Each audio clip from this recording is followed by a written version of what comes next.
All right, thank you. Thank you. Thank you for inviting me. Um, just to give a little bit of background, the League of Women Voters of Illinois recognized that the proliferation and dissemination of mis and disinformation has emerged as a real significant threat to the American democratic process, social cohesion, and individual decision making. So, in response, the League created a task force dedicated to countering these threats, and the task force hopes to minimize the impact of false information through education and awareness to achieve a more informed and resilient society through education and public awareness. So, what is mis and disinformation?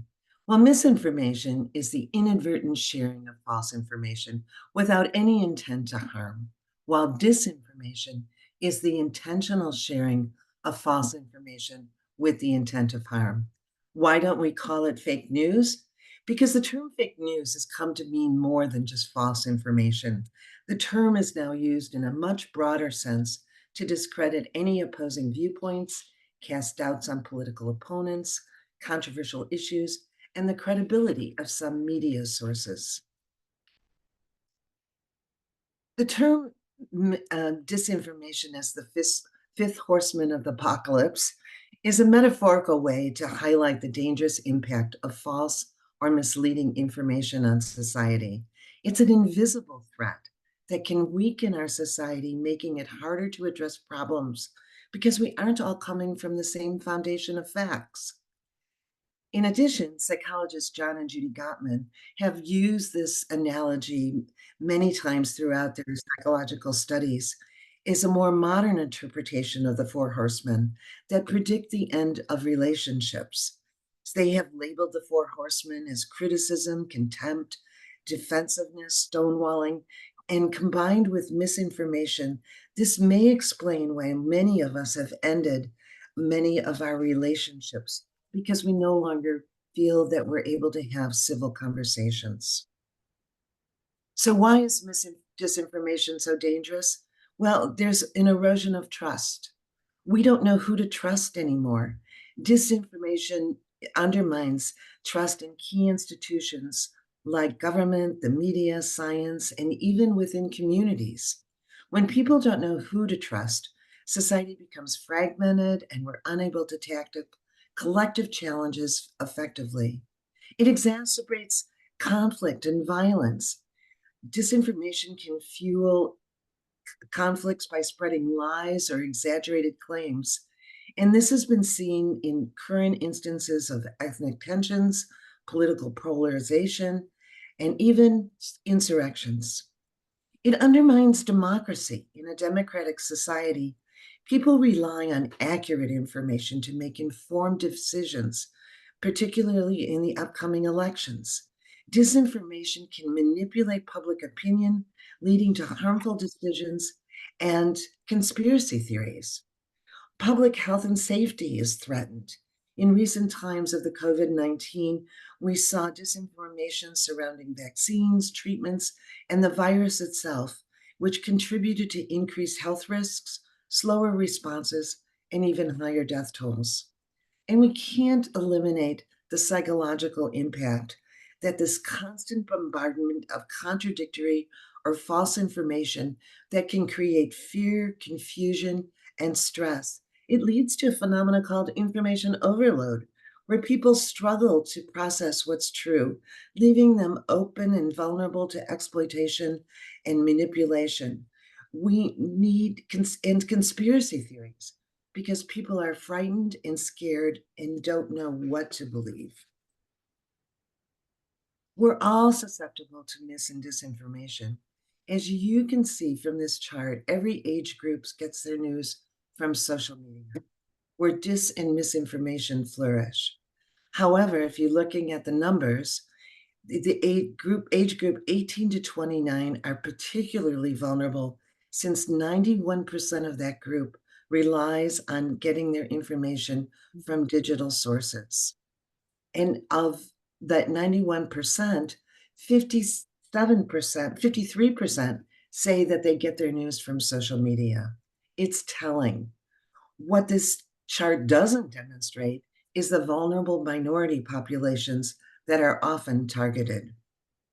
Just a little bit of history so we can see the transition from print publications and television and radio to digital devices is when television was established in the 1940s, 1 hour was given and devoted to presenting the news. In the 1940s, the Federal Communications Commission introduced the Fairness Doctrine. And the Fairness Doctrine had two main goals. It was a policy that required holders of broadcast licenses to do two things: present controversial issues of public importance, and two, to present those issues in a way that fairly reflected differing opinions. So in the 50s and 60s, TV news was viewed by broadcasters as a public service. And we all remember David Brinkley, Chet Huntley, Walter Cronkite. But in the 80s, a change took place. Entertainment conglomerates began buying up networks and started expecting news networks to turn profits, just like other entertainment divisions. In 1987, the FCC abolished the Fairness Doctrine. And so soon came the 24-hour news cycle and the emphasis on attention-grabbing stories to raise viewership. Then came the emphasis on pundits, journalesque-type figures designed to deliver opinions, not always facts. As the news industry changed, so too did people's expectation of what news should look like. Within the shift to social media, these dynamics just intensified, where anyone could be a journalist and anyone could supply social media feeds with hundreds of 24-hour posts. The content is near endless. Instead of opinion sections or dedicated programs for pundits, social media feeds mix opinions and facts together. And the more outlandish the story, the better it does. More outlandish, more clicks, more spread. When fast-paced, sensationalized news and opinion become more extreme, more of what we get online is disinformation, content that intentionally gets the facts wrong. So what are the various types of misinformation? They range from satire or parody to manipulated content. We all used to be able to recognize satire. It was meant to make fun or exaggerate the news, but sadly now many take it as fact. It seems hard to believe that anyone would believe the headline that says new NFL rules require opposing teams to just hug it out, or that the Supreme Court justices can barely hear oral arguments over upset neighbors' loud news. But yet we know that people will share these stories and believe them to be as fact. The one we're probably all most aware of, but have to be super careful of, are imposter contents. It's where imposters try and mimic genuine sources like established news agencies. These imposter sites just take advantage of the trust and reputation of the established sites. And we have to notice the very subtle differences when we're online to make sure that we are at the reliable source. Another thing that we're seeing with and disinformation in particular, is manipulated content. If you look at the graphic on your right, you're going to see that Keith Ellison is pictured along with Amy Klobuchar and signs to defund the police. But that's not the image that was taken on the day of the event. If you look to the left, you'll see that Amy Klobuchar was not even there, and no one was showing signs. Another way that content is misleading or manipulated is we've all heard stories about crowd size, but you can see how different perspectives can be taken of the same photo depending on the message that they want to send. Another thing that we have to be very careful of is manipulated content is the short clips that we see now on social media of speeches. We have to be wary. Are those speeches being taken out of context? This was an image that was on the internet in 2017. The map was published to illustrate a story about political divisions in the United States. But what happened was, in a, again, this image showed up in 2024, earlier this year, and it had made up statistics where 97% of all guns are in the red territory and 97% of all gun violence is in the blue. We could look at that image and be influenced by it, but the questions we should be asking ourselves is, where are the facts? Where did these statistics come from? We need to be asking those questions as we're looking at this information that's being presented on social media. The other complication that we see on social media of disinformation is false connections. This was a post that was on social media on February 19th of this year. It says, how many executive orders is Joe Biden going to issue? Executive Order 9066 gives illegal immigrants $5,000 gift cards. The Democratic Party is putting illegal immigrants before U.S. citizens. Well, the fact is, we know that the government is not rewarding or giving 5,000 gift cards to anyone who enters the United States illegally. But what they did is they tied it to an actual executive order that was issued in 1940s by Franklin Delano Roosevelt. And it was the order that interned the Japanese, who were considered at that time a threat during World War II. Sadly, the sites that have increased most in spread and in dissemination are the sites that totally fabricate their content. It's meant to deceive, and it's meant to do harm. The headlines are there to appeal to our emotion and particularly to our fears. You'll notice that they use excessive capitalization and exclamation marks. And when you look closely, where's the byline to the stories? These websites just create flashy headlines that draw attention. The creators hope that the reader will take the headline as fact and share the story without reading it. Sharing without reading makes stories look like they are gaining in popularity or even trending. Trending stories make it look like more likely that others will share them. In fact, NPR did a wonderful April Fool's joke to show the trend of people just reading headlines and not reading the story. On social media, on Facebook, they posted this story. Why doesn't American read anymore? The comments came pouring in. The people were all offering their opinion why people didn't read anymore. The trouble is that no one clicked on the article, because if they had, they would have seen that it was an April Fool's prank commenting on the fact that people will read just headlines and not delve deeper into the story. We all need to read beyond the headline. Artificial intelligence is probably the biggest mis and disinformation threat that we've anticipated for the upcoming election and beyond.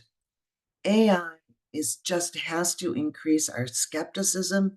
It will create confusion about what we're seeing and hearing. One picture is of a photograph of a butterfly, and the other picture was generated by AI. Normally, I would say, if you believe the picture on the left is actually generated by AI, I would ask you to raise your left hand. If you think the picture on the right was generated by AI, I would have you raise your right hand. But just to solve the problem, the picture on the right was generated by AI. They become so realistic. And AI has advanced so much that all you have to do is dictate into a AI generator a description of the picture you would like to see. So here, a stylish woman A stylish woman walks down a Tokyo street filled with a warm, glowing neon and animated city signage. She wears a black leather jacket, a long red dress, and black boots, and carries a black purse. She wears sunglasses and red lipstick. She walks confidently and casually. The street is damp and reflective, creating a mirror effect of colorful lights, with many pedestrians walking about. This was dictated into an AI generator, and this is the picture that was created. And so you can see why we're going to have to question what we're seeing and hearing. Oops. Welcome back to The Lead. I'm Jake Tapper. We are in an unprecedented era where technology has vastly outpaced the ability of the public to recognize deep fakes, and even more so, lapped lawmakers, many of whom frankly seem unable to manage their email. Take, for example, what you're watching right now. I'm actually not Jake. I'm a deep fake Jake, a deep Jake, if you will, created by comedian Danny Polishuk, who has only been using AI for 2 weeks. The fact that I seem so real suggests that real mischief and serious damage could be done with this technology were it to be so utilized in the US as it has been for bad purposes abroad. Okay, real life, Jake. You can see the damage that could be done by AI.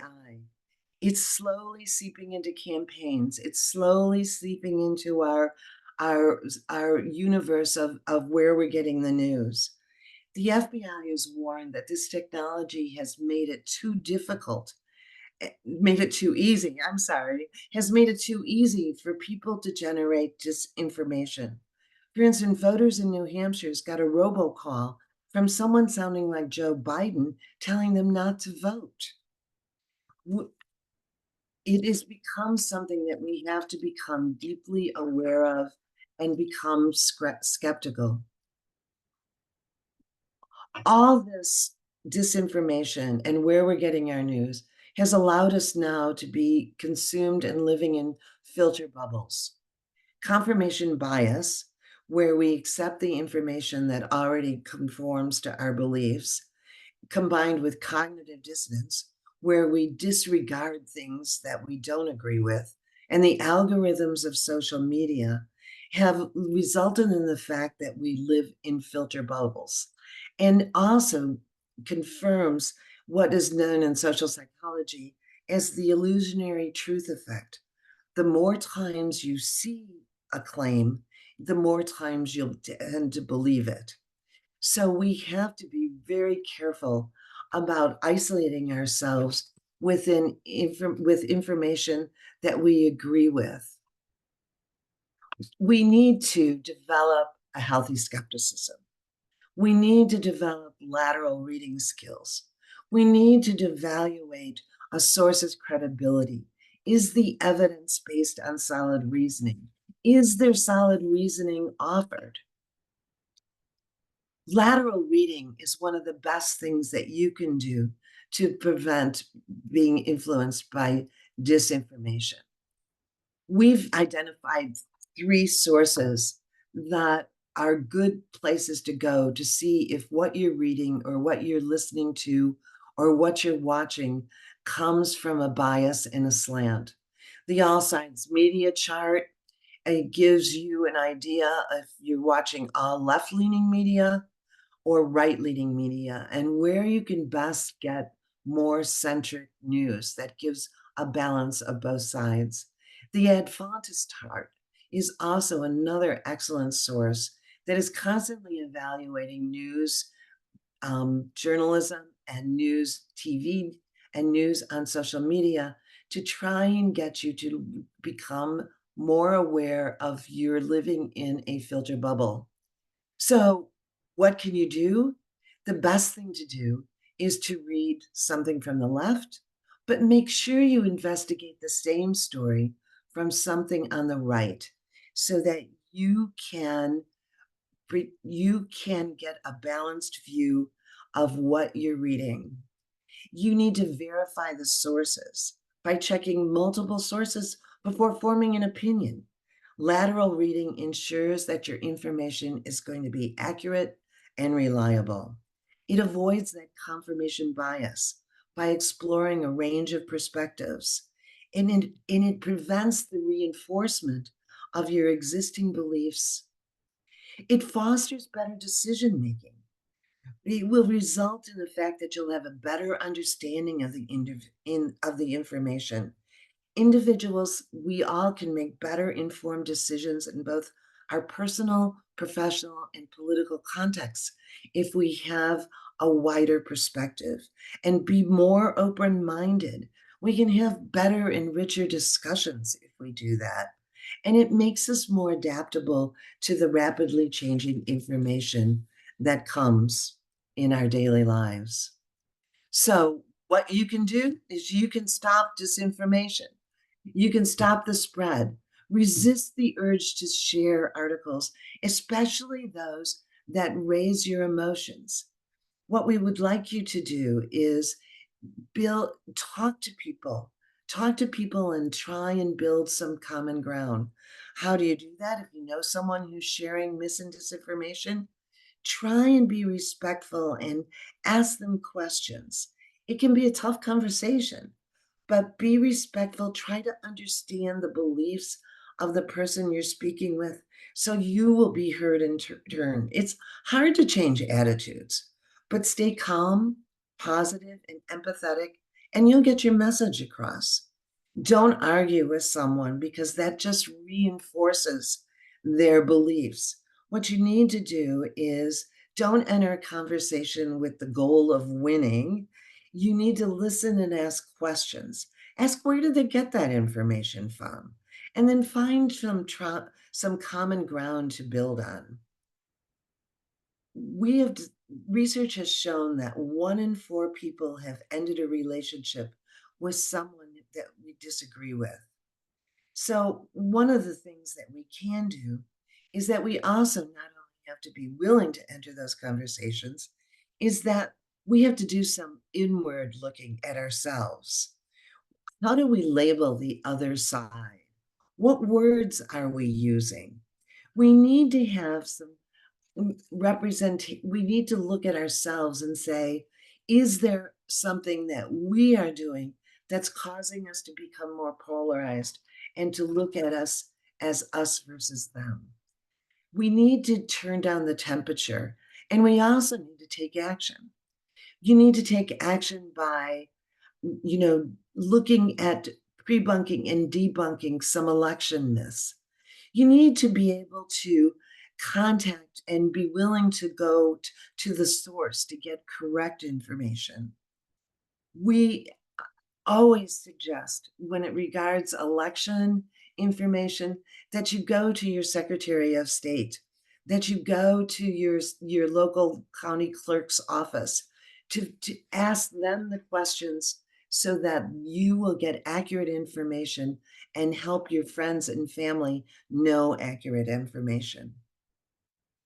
In Illinois, at lwvil.org, we have established a mis and disinformation webpage, and it gives you some ideas of how to stop the spread of mis and disinformation. We have provided a link for you to report mis and disinformation that you see. We've joined with Common Cause to report those so that we can develop messaging that will give accurate information to the people who need it the most. We've also developed an election facts toolkit, which are easy posts that are able to be shared on social media to debunk some of the common rumors that we're hearing. For instance, that voters cannot be registered at multiple addresses, that there's a paper record for every ballot cast, at least in Illinois. Election officials must certify accurate results, that results of election night are not final, that it takes 2 weeks for all mail ballot processing to take place and for election officials to certify the results. So we ask that you visit and you share the information. We've also identified 2 organizations that we feel are reliable to help you check out rumors or things that you question that you've read in the media. One is a mis and disinformation dashboard. It's election 2024, created by the News Literacy Project. It is a very reliable source where you can report rumors, you can report graphics, you can report memes that they will then verify and put into their toolkit so that you can go there to see whether something that you've seen is true or false. The other is the 2024 US election facts. We've joined with a technology company in Virginia, and what they do is they have aggregated all the mis and disinformation fact-checking websites in one place. So you can go and see the Washington Post fact checker, Snoops, or any of the other fact checking sites that are out there in one location to check out things before you share or spread mis and disinformation. We also have set up a series of speakers and that uh, throughout the year that have provided very informational programming for people who want to learn more. Just last night, we had a program called Truth, Disinformation in the Media for the 2024 election. The program will soon be posted on lwv.il.org. But we also have had programs on media literacy, how to talk to people you disagree with, and what can happen in the legislative sphere about mis and disinformation and how it involves freedom of speech. So, what we ask of you is to be sure that you recognize the risks of mis and disinformation. What we want you to do is understand how bad actors use disinformation to shape the conversation. Excuse me. How bad actors use disinformation to shape the conversation and manipulate behavior. It's all our responsibility to do that. Conspiracy theories are spawned due to the lack of knowing the facts.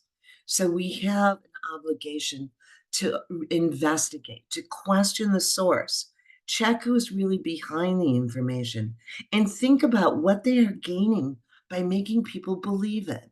Are they spreading propaganda? Are they trying to sell you something?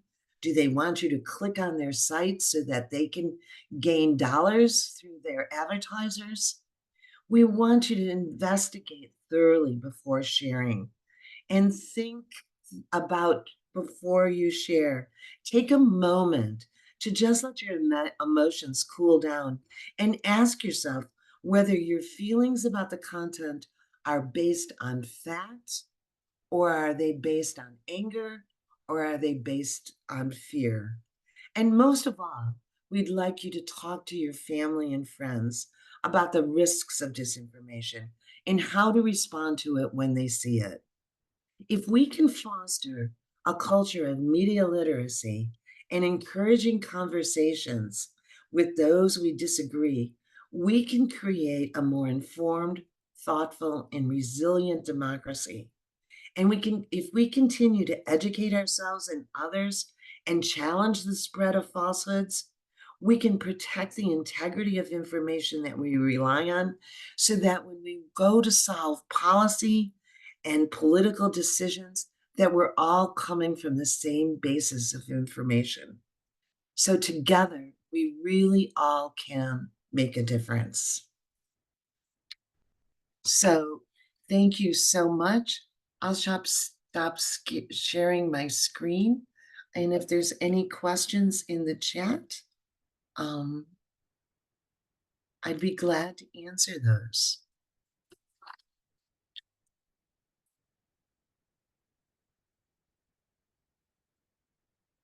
Do we have any questions? Any concerns?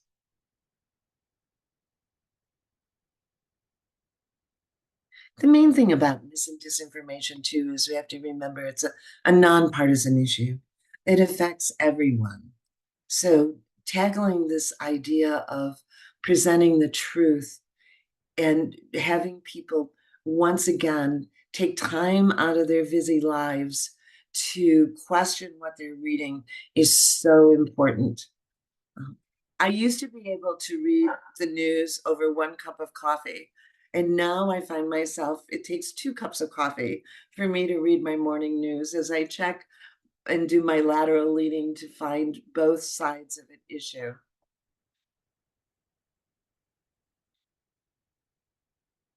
Yes, I agree, Sarah. It's so hard to parse through all the overwhelming sources that we're seeing now today in our fast-paced lives that we're living.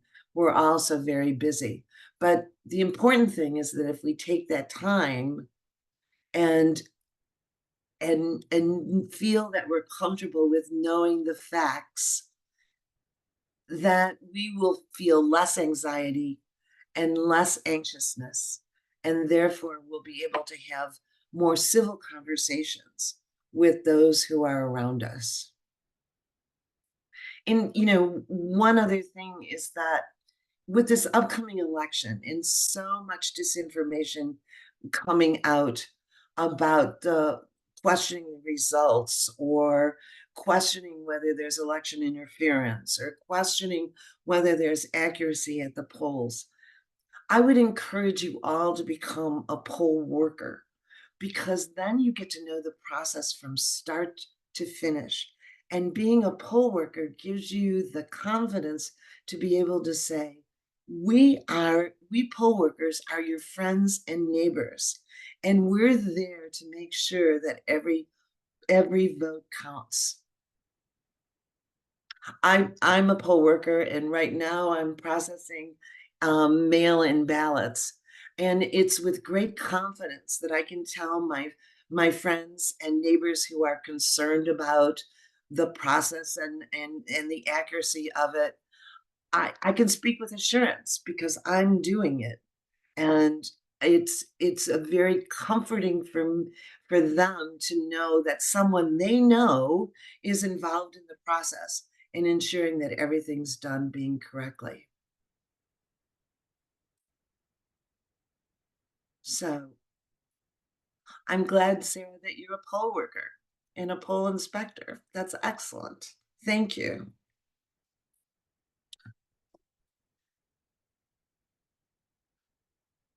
Well, I'll give everyone a few more minutes to see if they have any questions or any stories that they'd like to share of instances of them encountering someone who believes mis and disinformation. I have to tell you, one of my biggest concerns now is on X or Twitter. When I'm scrolling through that, I see so many things that I have to question. Really, is that 1 minute clip of one of the candidates talking, is it taken out of context? What did they say right before that or after that? I find myself questioning a great deal and not sharing anything I can't verify by watching in its entirety or having checked out to see if it shows on other news sites. A week or so ago, I was scrolling, is my morning routine, and I saw pictures of what were supposed riots in Philadelphia. And right away, my emotions went up. I went, oh dear, what's happening? What's causing that? We can't go through any more of this, excuse me, chaos. Um, and luckily, due to the internet, I was able to log on to a Philadelphia newspaper and find out there were no riots in Philadelphia. The poster of that information was just trying to create fear and chaos in the viewer's mind. So we can always easily, in this day of Google, check out stories. Is that really what happened?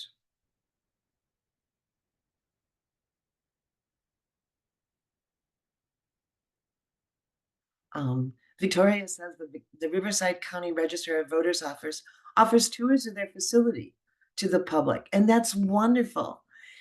All of the election equipment throughout the country has to be certified before the election. And all those certifications are open to the public. We just have to take the time to go and have any fears that we have allayed. I noticed that on the California Secretary of State's office website that they have myths that they are dealing with and debunking so that people are operating under the correct assumptions that our election processes are safe, cannot be hacked, and that we can rely on verifiable results.